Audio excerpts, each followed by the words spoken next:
Hey guys, what's up? Shadolance back with another very unique review. You all saw me get the Lynx's VSS out of my missed-in pluses a few weeks ago, so I am finally back with the review, and oh my gosh, this is the best semi-automatic sniper in the entire game. I had previously thought that the regular VSS was amazing, and this basically fixed any problems that the VSS had.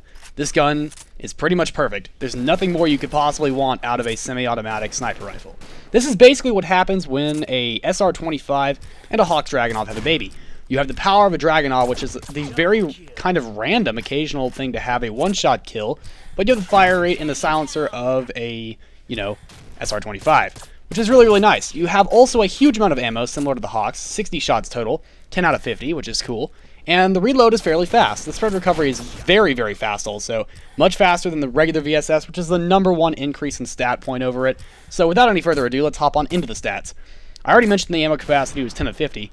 Damage is 89, portability is 51, rate of fire is 44, accuracy is 98, and the recoil is 67. It is semi-automatic, not fully automatic, so keep that in mind. It does not stay in scope, at least after, you tap out of it. It is a stay-in-scope gun.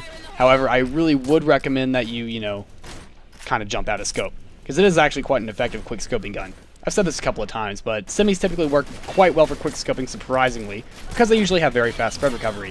You're going to see me do this a couple of times here, and it's relatively effective, at least until I get killed. So that's really nice. But at least comparing it to the regular VSS. The regular VSS has a damage of 83, so we see a whopping 6-point increase and a much, much better damage drop-off. That probably explains why it's a one-shot kill about 50% of the time, which is extremely strange for a semi, especially a gun that only has 89 damage, but it just happens. The portability of 51 is a huge increase from the portability of 43, which is also really nice. But the biggest stat point increase is a whopping 24 stat point increase on the rate of fire, from 20 to 44. The accuracy actually goes down by 1, which is kind of strange. It goes from 99 to 98. But then again, I guess you can't make it too OP. Although, I don't really know how much that would really change. However, the regular VSS has a recoil of 70, which is also downgraded to a recoil of 67, goes down by a few points, which is good. Not bad, so I wouldn't really call it a downgrade, but it technically does go down, so whatever you want to call it. Either of these guns is going to have a suppressor on it, and both of them can take a magazine. They both have the Dragunov scope, which I guess kind of fits because it looks a little like a Dragunov. And something that I just learned today, I had no idea this was true, but apparently the new gun, the Asphal, the assault rifle, actually is a cousin variant of these guns. And if you look at it on the wiki, they actually look pretty much the same. Just one has a scope, and one doesn't.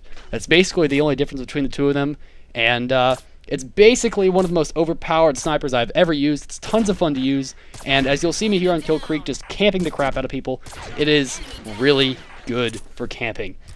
Big surprise coming from a semi. Anyway, it is an excellent weapon. I couldn't really suggest renewing it, though, because, semis, they're kind of all the same.